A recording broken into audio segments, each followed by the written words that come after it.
aquí, los que se conectan también por Skype, que a veces, ¿verdad?, son hermanos de confianza y ni les saludamos, lo damos por hecho, pero también un fuerte abrazo y un fuerte saludo, y cuando podamos reunirnos, ¿verdad?, pues gloria a Dios por ello. Y también, bueno, saludar como siempre a los que luego nos escuchan por el canal YouTube y darles también un abrazo, un saludo, y que Dios pueda también llegar a sus corazones y bendecir su vida con su propia palabra y demás. Bueno, pues que además dar la bienvenida a los que por primera vez asistís a este local, a esta iglesia.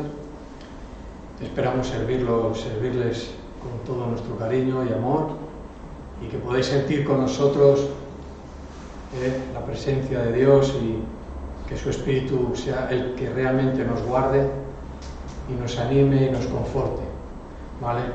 Bueno, cuando la iglesia canta en el Espíritu, canta palabras de Dios, y es que eso no lo puede hacer nadie que no haya nacido de Dios. El poder cantar en el Espíritu es porque el Espíritu, ¿verdad?, está actuando en la iglesia. Y eso es muy importante, porque hay personas, mucha gente que se dedica también a cantar y quiere de alguna manera llegar al corazón o a la mente, o no sé muy bien dónde, que canta también canciones, que compone, que aparentemente pues hablan de Dios y demás, pero no hay ninguna unción. Quiero decir, no hay ningún respaldo de Dios. Entonces, bueno, es oír por oír a veces, y eso no edifica el alma, ni conforta el alma de un creyente, uno que está, ¿verdad?, nacido de Dios. Entonces, bueno, dice que a estos evitar, porque tienen una apariencia de piedad, pero su carácter no es el de Cristo. Entonces, bueno, necesitamos, ¿verdad?, cómo la iglesia muestra, ¿verdad?, su deseo, sus ganas, su necesidad de Dios cuando canta en el Espíritu. Y sus canciones y nuestras canciones, ¿verdad?, de la iglesia en general, del mundo, pues están siempre con su base en las Escrituras. Eso nos bendice, y nosotros podemos bendecir a Dios en la manera que podemos, ¿no?, como hombres.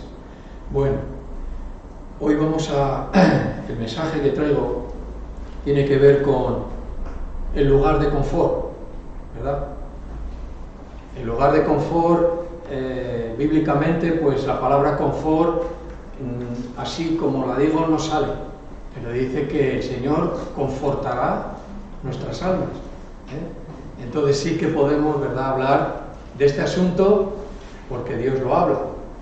Y bueno, todo el mundo, como personas, quiere estar en el mejor lugar, o construirse un lugar familiar, o para habitar lo más confortablemente posible. Eso, todo el mundo busca un poquito ese asunto, es normal. Cuanto más cómodo vivamos, pues gracias a Dios, ¿verdad?, que podemos vivir y demás. Pero que eso no sea toda nuestra vida, que no echemos toda nuestra vida, todo nuestro tiempo, todas nuestras posibilidades económicas, ¿verdad?, en construirnos un lugar confortable. Porque si el alma de esa persona no está confortada, no está alimentada por pastos, como dice el Salmo 23, ¿de qué vale? ¿De qué vale? Dice hoy mismo, ¿verdad?, la parábola, dice, vienen a por tu alma. Esta noche mismo vienen a por tu alma, ¿verdad? Y no es lo mismo que vengan los ángeles de Dios a buscar a un hijo de Dios, que vienen y lo escoltan hasta, ¿verdad?, hasta su presencia, que vengan a por un impío. Los ángeles de Dios, que dice que van a ser atados de manos y pies y echados a la oscuridad de fuera. Entonces Dios tiene el tiempo para cada uno de nosotros, y en su misericordia dice que quiere que todo el mundo proceda a un arrepentimiento verdadero y se salve. Entonces yo pensaba en estos lugares, y para la iglesia para nuestro tiempo, ¿vale? El lugar de confort, el lugar de estar confortable. Juan nos habla del redil, el redil de las ovejas, ¿no? El redil en nuestros días es espiritual, es invisible, pero es real. Sentimos como que a donde está la presencia de Dios, ahí estamos cuidados por Dios, protegidos, y Él conserva, ¿verdad?, la salvación, y se encarga de nosotros. Dice, nada os faltará. Y estas son promesas de Dios que no mienten, porque Dios es un Dios de pactos, que cumple sus promesas. Y esto es la seguridad y el estar tan tranquilos, con tanta paz, viviendo en este mundo lleno de adversidad, lleno de engaño, ¿verdad? Y mensajes de construye tu vida lo mejor posible. Dios a lo suyo y yo a lo mío. Este es el mensaje, ¿verdad?, que destruye, ¿verdad?, el buen hacer de los hombres. Entonces, bueno, recordando esto, quería ir al primer libro de la Biblia, que sabemos que es Génesis, y recordar o refrescarnos, ¿verdad?, un lugar muy confortable, hecho especialmente para el hombre, con toda clase de comodidades, con toda clase de alimentos, con toda clase de cubierta su necesidad por completo. Un lugar creado por Dios, hecho con detalle, creado de donde no había nada. Allí surgieron árboles de todo tipo, con fruto de todo tipo. Dios creó de la nada animales, creó al hombre, dice que lo puso en un lugar confortable. Este lugar lo llamó el Edén, lo que conocemos como el huerto del Edén. Un lugar enclavado en un planeta creado por Dios, lo llamamos el planeta Tierra. Un lugar especial, lugar de confort al máximo, ¿verdad? Pero lo que vamos a ver de que este lugar, como todos los lugares, tienen un lugar de salida. Tienen un lugar de entrada y tienen un lugar de salida. Y ahí es a donde hay que andar, con cuidado, ¿vale? Vamos a ver la historia verdadera, no una historia, de nuestros primeros padres. En el capítulo 2 de Génesis, leemos unos cuantos versículos, nos refrescamos el pasaje y nos ponemos en el contexto. Vale, versículo 4 del capítulo 2, dice: estos son los orígenes de los cielos y de la tierra cuando fueron creados, el día que Jehová Dios hizo la tierra y los cielos. Dice, y toda planta del campo, dice, antes que fuese en la tierra, y toda hierba del campo antes de que naciese. Quiere decir que fue una creación de Dios de donde no había nada. No existía, pero Dios lo creó, ¿vale?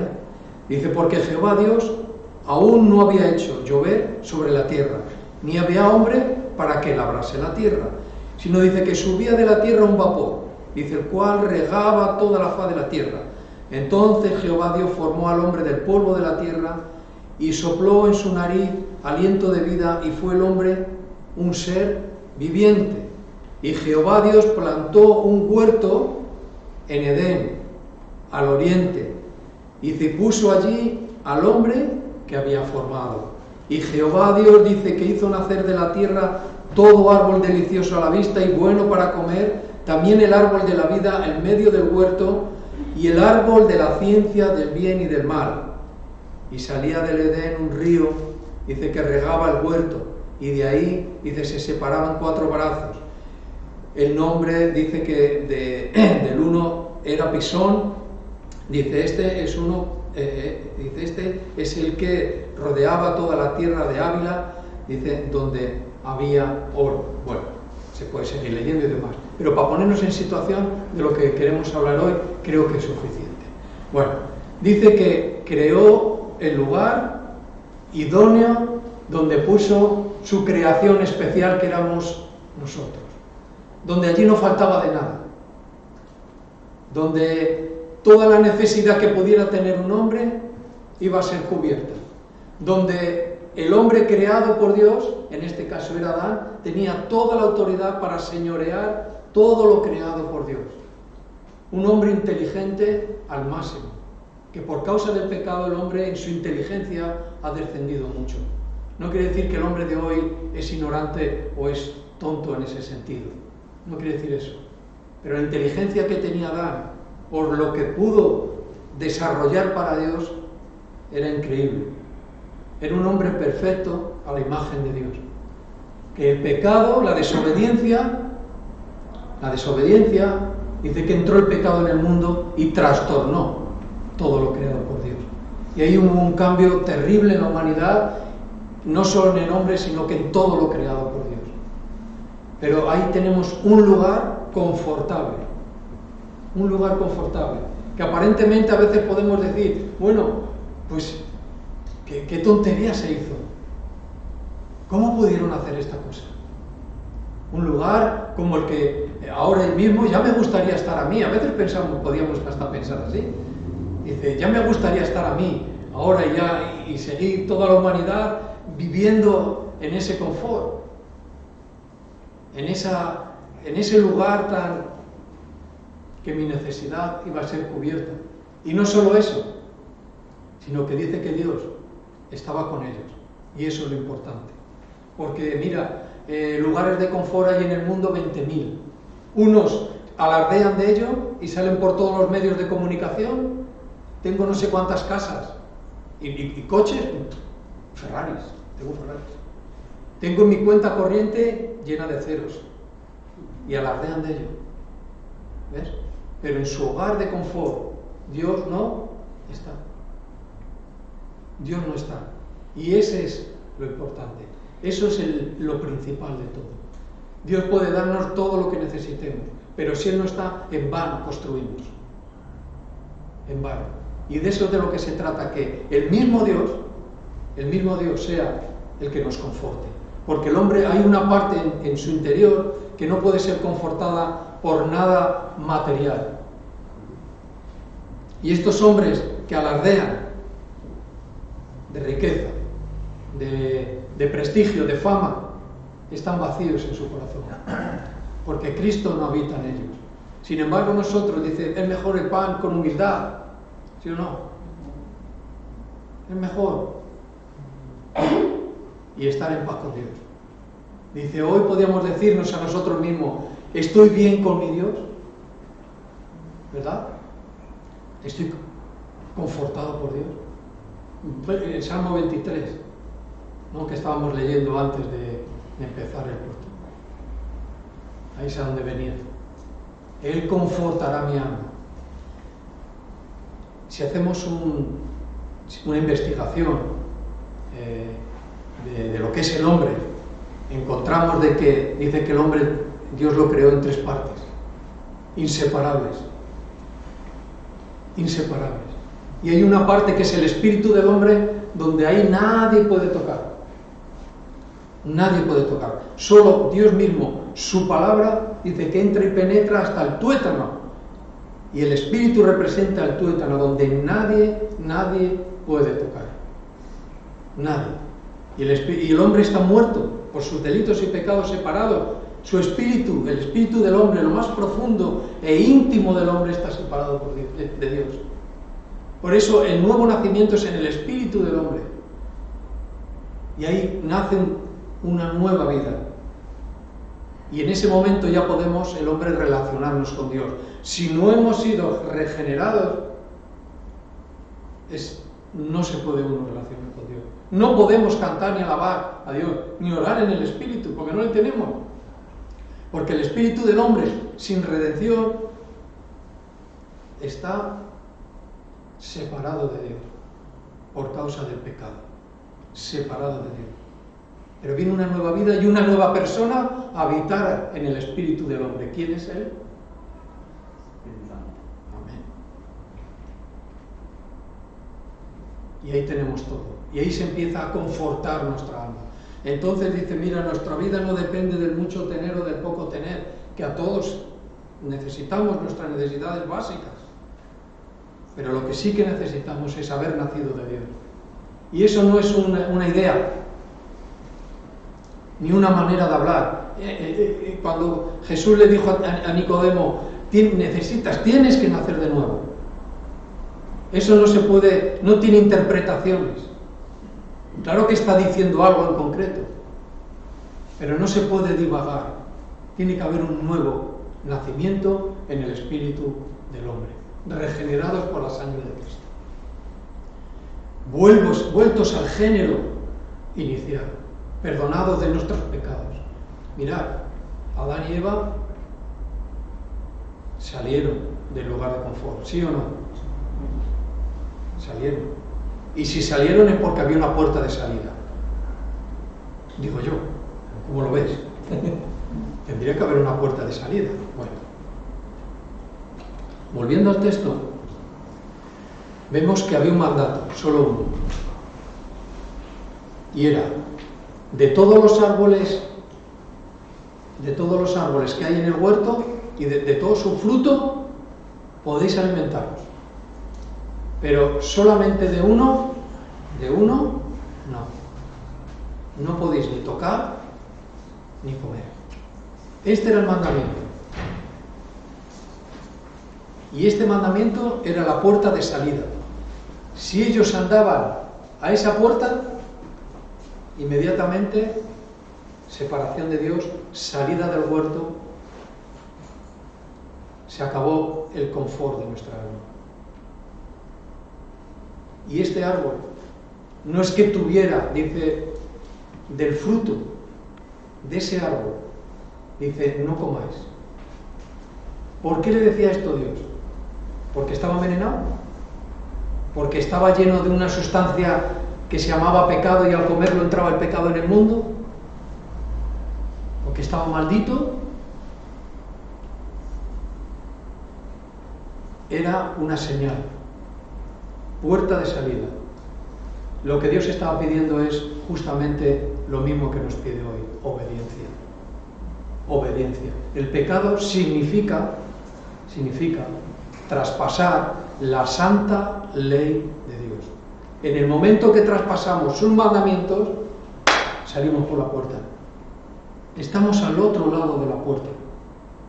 Evidentemente que Dios les perdonó, pero las consecuencias fueron fuera del huerto.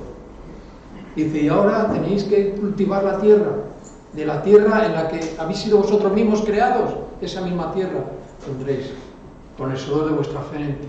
Nacerán espinos en la tierra, vais a tener que cultivar, dentro del huerto, lugar de confort, todo esto estaba. Solo había que cuidarlo y alimentarse de ello. ¿Cuál fue el problema? Fue un acto de rebelión. Y ese acto de rebelión fue juzgado. Y la paga del pecado, de la transgresión, de traspasar, de desobedecer la santa ley de Dios, trae muerte. Y aquí vino la muerte en dos sentidos. Espiritual, apartados de Dios en su espíritu, por eso el espíritu del hombre tiene que ser regenerado para que se pueda volver a comunicar con Dios. Y muerte en este cuerpo. Entonces ahí estaba la puerta de salida. Ellos tenían que decidir. El primer hombre tenía que crecer espiritualmente, lo mismo que crecía, ¿verdad?, en años, como una persona normal. El hombre fue creado en una edad idónea para comenzar una multiplicación y habitar toda la tierra. En una edad concreta, ya dispuesto para cumplir el plan de Dios. Pero había algo allí. ¿Por qué estaba ese Dios pide lealtad, obediencia? El otro día un hermano, ¿verdad?, desde Lérida nos compartía, hablaba de los clavos. Y los clavos, dice que era lo que nos mantenía sujetos a la cruz. Y decía que la palabra de Dios son estos clavos, que si no lo obedecemos, los clavos representan la obediencia. Si nosotros estamos obedientes, no nos separaremos de la victoria de la cruz. Y ahí permanecemos, dice que permanece en obediencia en mi palabra, Dice, este será verdaderamente mi discípulo, el que está aprendiendo de mí. Ese es, dice, una puerta de salida. Fijaros que lo que sigue contando, yo no sé si lo podíamos ver, si saltamos un poco más adelante en el capítulo 3, nos cuenta cómo se hace, bueno, este acercamiento, ¿no?, a este árbol, donde el diablo, ¿verdad?, en un ambiente tan extraordinario, el diablo tuvo esa capacidad, Dios le permitió, porque ellos tenían que pasar esa prueba, porque a Dios no se le adora por obligación, se le adora por voluntad. Tú imagínate que venimos obligados. Evidentemente, pues cuando traemos a nuestros hijos, a veces no les gusta mucho, luego van viniendo y luego nacen de nuevo porque tienen que nacer de Dios. A otros nenes les encanta venir a la iglesia, pero no es así, ¿no? Bueno, dicho esto, me he ido del tema. Es por voluntad, y por voluntad tenían que tomar esa decisión. Si Dios les dijo morirás, y el diablo nos viene y nos dice, no morirás, ¿a quién debo de creer? Como decida mal, como traspase el mandamiento, mi alma se separa, pecaré. Y evidentemente Dios, lo que leemos, dice que sacrificó, y con las pieles de estos animales, ¿verdad?, les tapó, les perdonó una vida por otra. La paga del pecado es la muerte, la sustitución, ¿verdad?, de un animal, que es como se redimían los pecados en la antigüedad. Animales, su sangre, un animal perfecto, bueno, tenía su aquel, ¿no? Un animal no tiene conciencia de pecado. Fueron perdonados, pero se tuvieron que ir. Tomaron la salida del lugar confortable y, más que todo eso, de la presencia de Dios. De la presencia de Dios. Ya no era igual. Sus vidas ya no eran igual. Sus hijos, fijaros qué historia la de Caín y Abel. Ellos se tenían que empezar a ofrecer sacrificio, porque sus padres le habían dicho lo que habría que hacer. Uno entendió bien y otro hizo como entendió, como quiso. Por eso su ofrenda no valió. Ni los mejores frutos de la tierra, las verduras ni las frutas. Esto no es propicio para Dios. Una vida por otra. La sangre humana es para la vida en la tierra, ¿sí o no? Es para la vida. Pero la sangre de Cristo, ¿para qué es? Para la vida, para la eternidad. Es importante la sangre. No es un alimento, es la vida, ¿verdad? Hay una disciplina dentro de la medicina que es la hematología, puede ser, más o menos. Y ahí es a donde ves todo lo que va dentro de la sangre. Transporta oxígeno, transporta vitaminas, transporta proteínas. Sin el fluir de la sangre no hay vida. Este cuerpo no se sostiene. Pues en la vida espiritual, sin la sangre de Cristo, sin la vida de Cristo nosotros, que es lo que representa la sangre, la vida, ¿cómo un alma creada como está creado un ser humano puede vivir? Imposible. Irremisiblemente está muerto y condenado. Dice que el huerto fue custodiado por querubines, ángeles de Dios. Y en el camino que llevaba al árbol de la ciencia del conocimiento del bien y el mal, dice que había una espada encendida que giraba a proteger al hombre de que no comería del árbol de la vida, porque el hombre ya estaba en pecado, y si lo hacía dice que vivirá eternamente. porque ese árbol lo que le daba, bueno, es un tema muy interesante, que luego va apareciendo el árbol, ¿verdad?, sus frutos, para las naciones que hayan pasado de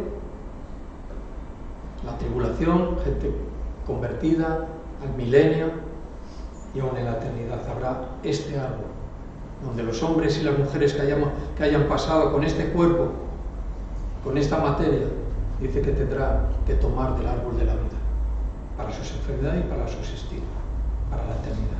Es muy interesante, pero no es el tema de hoy. El tema de hoy es que el hogar tenía un lugar de salida. Y eso es muy representativo a la hora nuestra. Hay mandamientos, lo sabemos. Hay ordenanzas. Las hay de Dios. Y el hombre se tiene que rendir. Y la vida de un cristiano es ejemplar por eso mismo, porque rinde. Y se rinde a Dios. Y de una manera voluntaria, agradecida. Pero una persona que no ha nacido de Dios puede intentarlo, puede tener apariencia, no lo sé qué puede hacer, pero no lo conseguirá. Porque tiene que proceder a un arrepentimiento. Y un arrepentimiento dice que es también un don de Dios. Algo que Dios nos concede. Si no, el hombre lo máximo que puede hacer es poderse sentir mal, no, muy mal, o tener mucho remordimiento en su conciencia de que lo ha hecho mal. No puede llegar ni aspirar a más, pero eso no da la salvación. La salvación la da un arrepentimiento venido de Dios. ¿Vale? Vemos este lugar.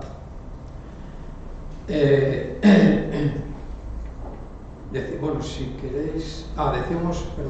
dijimos que íbamos a leer un pelín. Bueno, ya que lo hemos dicho, vamos a leerlo en el capítulo 3, diciendo: pero la serpiente era astuta, dice, más que todos los animales del campo, dice, que Jehová Dios había hecho, dice, la cual dijo a la mujer, dice, con que Dios os ha dicho, no comáis de todo árbol del huerto, dice, y la mujer respondió a la serpiente, del fruto de los árboles del huerto podemos comer, hasta ahí todo era verdad, ¿vale?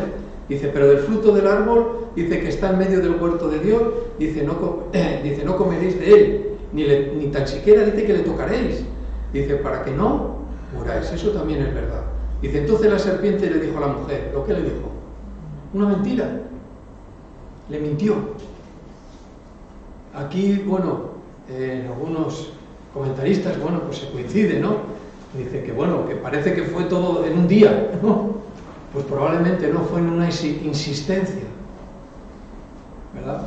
Sería muy triste que un cristiano a la primera de cambio que vendría el diablo o su propio carne, ¿verdad? A decirle algo, cayera a la primera.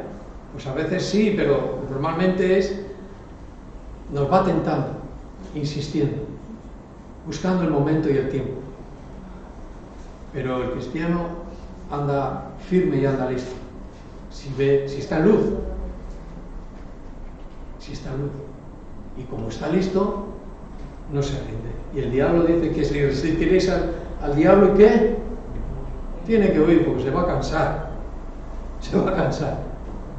Porque el cristiano no cede, ¿verdad? Y podremos caer, de verdad, y pecaremos. Pero el Señor dice, con su gracia, al que va al trono de gracia, será perdonado y continuará adelante. Que por haber libertad y perdón vamos a estar pecando, decimos no, pero ocurre, ¿vale? Bueno, vemos estábamos viendo esta situación, viene la mentira, dice no, vale. Versículo 5 dice, sino que sabe Dios que el día, dice, que comáis de él, dice, serán abiertos vuestros ojos y seréis como Dios, sabiendo el bien y el mal. Imaginaros qué estrategia. Qué estrategia. Aquí había que estar muy, muy firme. Pero, dice, te pones a pensar y dices, bueno, Adán y Eva tenían una visión de la creación y de Dios muy, muy perfecta. Muy perfecta. Pero había que pasar por esto. Había que tomar la decisión. Y aquí vienen ya todas las preguntas que encontramos. Dice, bueno, y si Dios sabía que iban a pecar, ¿por qué puso el árbol y tal? Parece Dios quería poner una zancadilla. Bueno, también tiene su explicación. Dios nos creó a su imagen y semejanza, y una de las semejanzas es libertad de decisión. No libertinaje, libertad de decisión. Y había que decidir. Y si no hay una puerta de salida, nunca decidiremos.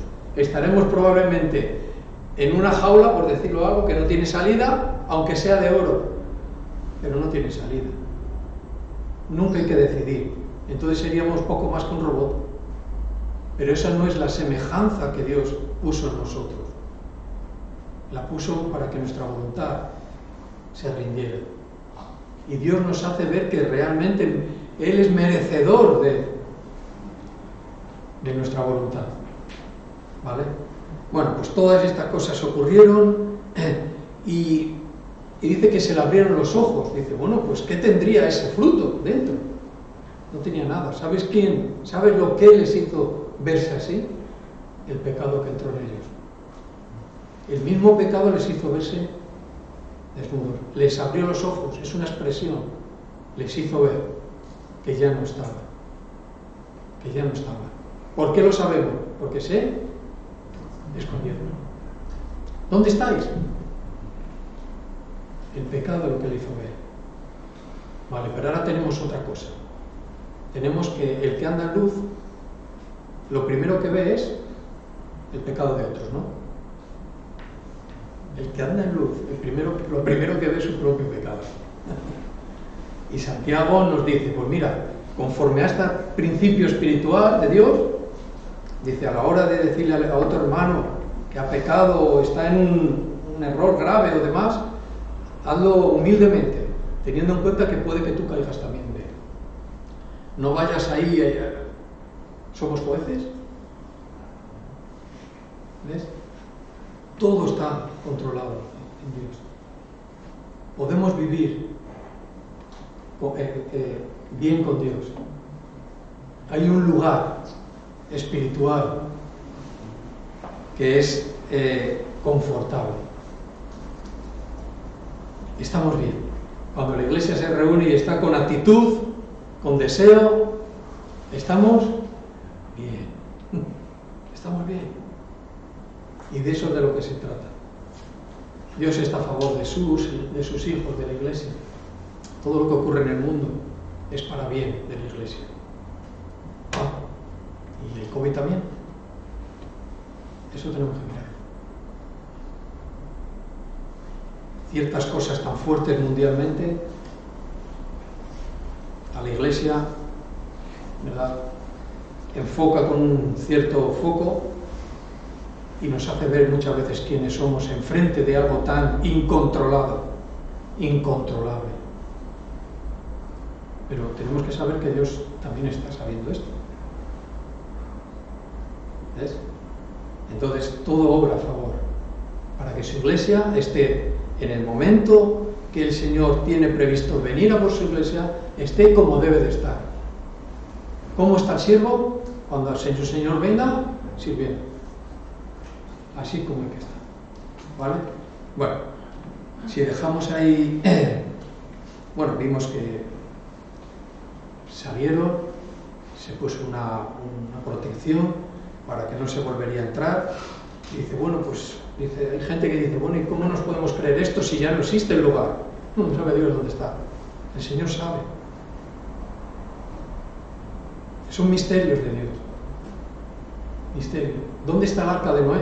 Dice que estaba en el monte, allí se quedó encallada, en el monte Ararat, ahí por el norte de Siria, casi en Turquía.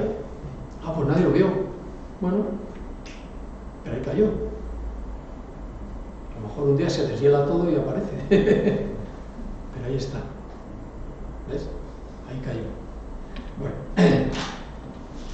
hemos visto este lugar creado por Dios, pero si Dios no está, en vano nuestra alma, ¿verdad?, se puede confortar a sí misma. Confortar a sí misma. Seguramente que Adán y Eva según voy hablando, si queréis vamos al Salmo 100, versículo 1. Adán y Eva ellos habían vivido en un lugar muy especial y dijeron, bueno, pues vamos a replicar en la medida que podamos, ahora que vivimos fuera, vamos a replicar un poco pues, ese confort que teníamos, ¿no? Pero no sabemos hasta qué punto pudieron conseguirlo. De hecho, los problemas familiares les abordaron. Salmo 100, y en el versículo 1 hablamos esto para introducirnos más en nuestro tiempo. Y dice, cantar alegres a Dios, habitantes de toda la tierra, servid a Jehová con alegría, venir ante su presencia con regocijo. Dice, reconocer que Jehová es Dios. Él nos hizo y no nosotros a nosotros mismos. Ahora dice, pueblo suyo somos y ovejas de su prado. Leemos esto para introducirnos a lo que hablábamos al principio, que hablábamos del redil, un lugar espiritual, un lugar de Dios, creado para su iglesia. Y ahí es a donde está la iglesia protegida por Él, en un redil.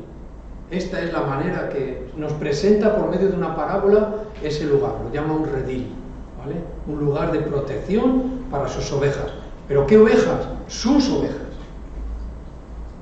Dice, vosotros sois mis ovejas, y como dice, ovejas de su prado. ¿Qué quiere decir esto? Yo he apuntado aquí. El rebaño, vosotros sois el rebaño que Él apacienta. Él apacienta a sus ovejas. Dice, entrar por sus puertas con acción de gracias, por sus atrios con alabanza. Alabadle, bendecid su nombre. Teniendo esto en mente, nos vamos al capítulo 10 de Juan, ¿vale?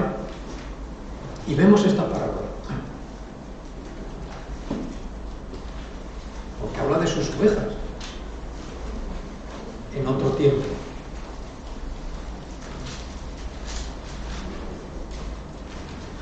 Un tiempo de transición, un tiempo donde Jesús ya estaba habitando en el mundo,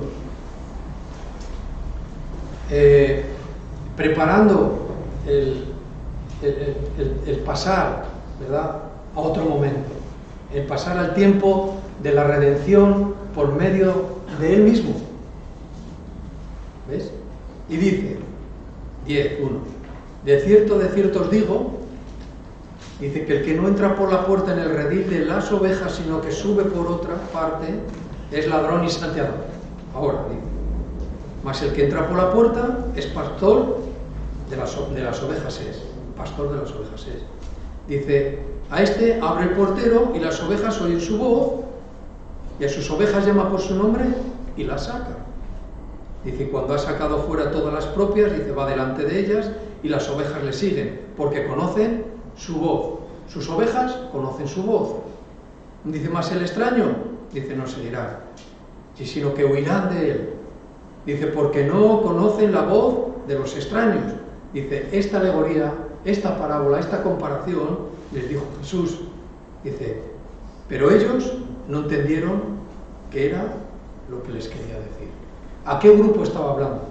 Estaba hablando a un grupo, aunque estaban sus discípulos, seguro, y alguno más, estaba hablando a un grupo de religiosos de ese tiempo. La religión, aunque sea judía, pero no dejó de ser, al final de cuentas, una religión, porque fue amañada por los hombres a una conveniencia y se desvirtuó lo que era de Dios. Y ya habían cogido una autoridad ciertas personas que nadie la había dado, sino que ellos la cogieron. Y en esa autoridad, ¿verdad?, cogida por ellos y con algunas cosas más, ¿verdad?, pues ya empezaron a distorsionar lo que era, ¿verdad?, la ley de Dios. Y habla un grupo de este tipo. Hoy nos encontramos, y en los tiempos, siempre con grupos y tendencias religiosas, hasta en la misma iglesia evangélica. Iglesia de tradición, iglesia de modales, iglesia de morales, iglesia que que puede deteriorarse tanto que empiezan a surgir de la misma iglesia falsos profetas. ¿Qué es el falso profeta? El falso profeta es el que da el mensaje de lo que quiere oír la gente. Ese es el mensaje. Y evidentemente ahí entra todo el mundo. Ese es el falso profeta. Dice lo que quiere oír la gente. Le canta a su oído. El verdadero profeta habla la verdad de Dios. Y el profeta, por ser profeta, tiene un mensaje de profeta. Y el mensaje de profeta es corregir, exhortar y hablar la verdad de Dios, aunque el que oye no le guste. Porque hoy yo estoy aquí, pero mañana estoy allí. Y tengo que oír. Dice que los clavos, las verdades, duelen a nuestra carne. Pero la obediencia nos mantiene en la cruz, en la victoria. ¿Ves? El falso profeta adula nuestros oídos, discierne el tiempo, y el tiempo de las necesidades de los hombres, y le da un mensaje que habla de Dios, pero no es verdad. El otro día nos pusieron un ejemplo estudiando el libro de Daniel. Y un profeta daba un mensaje, pero había otro profeta que era Jeremías, que estaba escuchando el mensaje. Y había uno de ellos que dijo, no, mira, van a ser solo 2 años de cautiverio y luego todo listo. Y Jeremías dice que irónicamente le dijo, amén, como diciendo, mentira. Dios le había dado una profecía. Y él que eran 70 años. ¿A quién quería agradar? A los que le oían. Un mensaje muy positivo. Eso es lo que el mundo quiere oír, ser muy positivo, muy... Pero es que la verdad de Dios en la Biblia no habla de positivo. Habla de que las cosas van a ir de mal en... Entonces esa es la verdad. El profeta anda en esos mensajes. Pero su iglesia tiene un lugar de confort, el redil. El redil. Y ese es el lugar espiritual en el que Dios nos cuida. Jesús se encarga de nosotros mismos por medio del Espíritu Santo. Y el Padre interviniendo, la Trinidad de Dios, a nuestro favor. ¿Qué podemos decir? ¿Podemos estar en algún momento desagradecidos? Por eso Dios dice que la ingratitud en el creyente es un pecado grave. ¿Por qué? Pues esta es la evidencia. Dios nos lo ha dado todo. Y ha hecho de ovejas descarriadas, ovejas de su prado. Ovejas de su prado. Vale. Está hablando un grupo, decíamos, de gente religiosa. Dice que estos no llegaban a entender lo que Jesús les estaba contando. ¿Sabéis por qué? Porque ellos tenían un concepto de la interpretación de las Escrituras que creían que era mucho más elevado que el de Jesús. Para ellos Jesús era el extraño, el salteador, el que estaba derrimando las leyes de Dios, y ellos las que las conservaban. Pero Jesús les decía, no es así, no es así. Os habéis proclamado pastores de Israel, pero no estáis haciendo el oficio de pastor, no estáis cuidando a las ovejas. Dice, yo soy el buen pastor. Dice, y mis ovejas me conocen. Los verdaderos hijos de Dios conocemos su voz.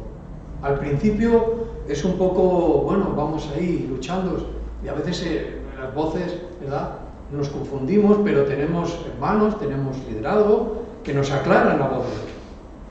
Pero cuando crecemos, por eso hablan las cartas una y otra vez de que es necesario crecer, madurar, para tener una interpretación personal de la voz de Dios.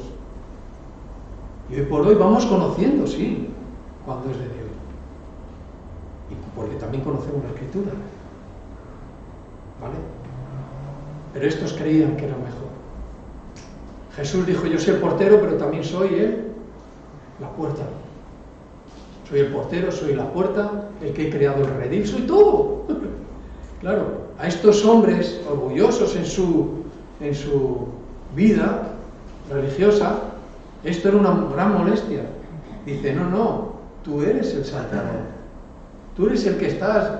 en el pueblo lo estás zarandeando. Lo estás confundiendo. Mira, Jesús no andaba todos los días aclarando todo lo que decían de él. Y yo en eso he aprendido un poquito, y creo que aprendemos todos un poco de Jesús. Si tuviéramos que ir aclarando lo que otros piensan, ¿verdad? Evidentemente que tenemos que tener cuidado, porque cuando alguien piensa algo verá. Pero digo en un sistema general, ¿verdad? Ir aclarándolo todo. Mira, vivimos delante de Dios. Si nos equivocamos, pues que nos lo digan y demás. Pero no vas aclarando todo queriendo decir, no, que yo no dije. Es que no nos daría el día para aclararlo todo. Simplemente vivimos para el Señor y hacemos lo que tenemos que hacer, ¿vale? Y también, claro, evidentemente con la puerta abierta a que se nos diga lo que sea, por supuestísimo, porque es la manera de ir adelante. Pero Jesús, él iba hacia adelante. Él vivía, se movía entre los hombres, hablaba lo que tenía que hablar, poderoso en palabras, poderoso en hechos, haciendo milagros, con un mensaje que trastornaba, ¿verdad?, el momento, preparando a la gente de ese tiempo, generación mala y perversa. Viene un tiempo nuevo. Yo soy el Cristo, el Mesías. ¿Quién? Dice, el que ha de venir. No, si tú eres el otro, eres el que va. Se equivocaron. Su propia interpretación y razonamiento les cegaba. Él es la puerta del redil y el buen pastor del rebaño. El de la vida, el que da la vida, por sus ovejas. Da la vida por sus ovejas y dice, asegurándoles salvación, libertad, salvación, libertad y alimento. ¿Qué significa esto? Confort de nuestras almas. Nos sentimos salvos, tenemos seguridad de salvación, eso es importante. El Señor viene a por su iglesia, digo, yo me iría. Cuidado. Podemos ser inmaduros y tener nuestras dudas. ¿Ves? Eso no hay problema. Pero dice que el Espíritu de Santo que está en el recién convertido, en el más recién, dice que le da testimonio de que quién es él, Hijo de Dios. No tengas miedo. En ese momento Dios lo va a confirmar. Si es que pilla algún inmaduro, que lo pillará. Pero la seguridad de salvación es muy importante, porque no se nace de nuevo en nuestra mente, ¿o sí? No se nace de nuevo en nuestra alma, no, porque en el alma están los sentimientos, están los pensamientos, está la voluntad, están otras cosas. Nadie se convierte a Cristo verdaderamente por un sentimiento. Oh Señor, no. Se ha arrepentido, ha pedido perdón, ha llorado amargamente, porque Dios le ha concedido ese momento para que se pueda volver a Él. Es un don de Dios. Entonces, seguridad de salvación. Todo esto, dice, es el lugar de confort. Bueno, vamos a dejarlo aquí. Yo creo que leyendo, pues todos sacaremos ahí mucho más de lo que seguramente que hayamos hablado y demás. Voy a terminar simplemente leyendo un versículo en la carta de los Efesios, ¿vale? La carta que escribió Pablo a este grupo cristiano, que lo conocemos como los Efesios. Y es en el capítulo 2 y en el versículo 6.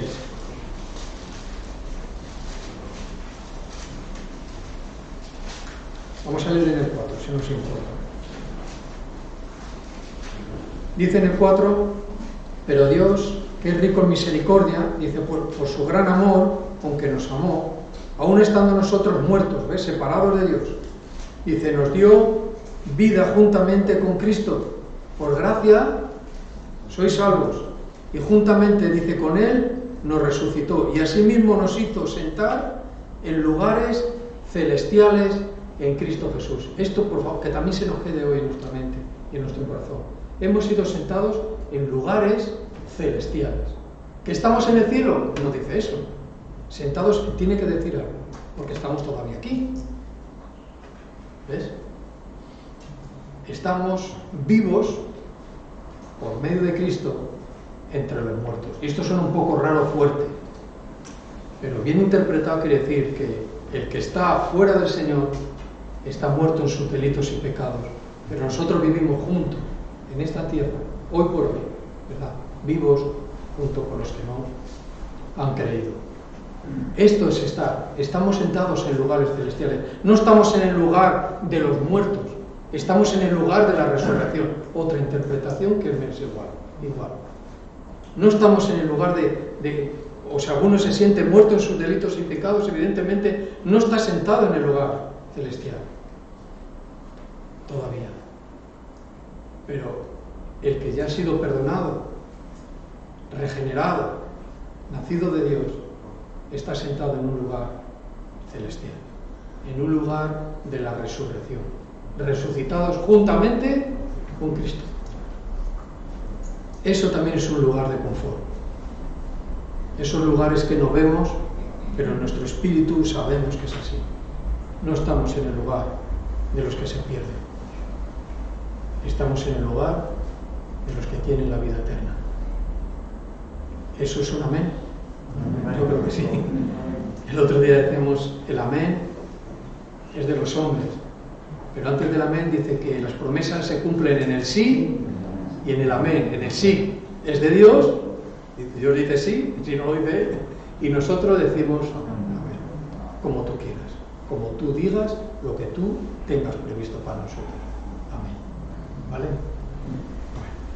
Bueno, pues gracias